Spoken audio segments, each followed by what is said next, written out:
Okay, for A, when will the scores catch up? So we'll call them JH and JO, right? So JH, right? JH is 850 right now and is going up by 10 points per week.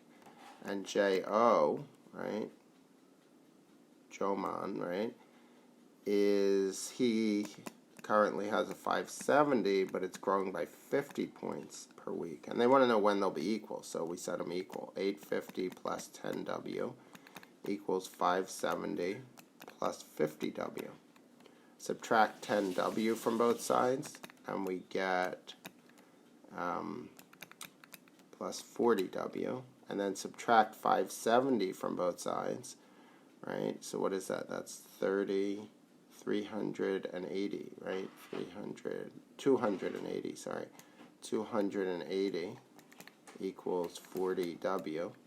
And then divide by 40, so we get 7 equals W. So in 7 weeks, they would be equal, right?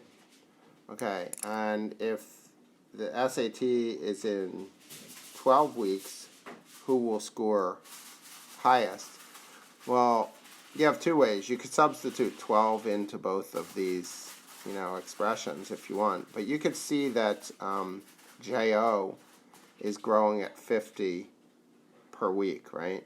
So if they're both equal, then JO is going to be growing faster. So since it's after 7 weeks, JO would. So B would be, what was his name? Joman, right?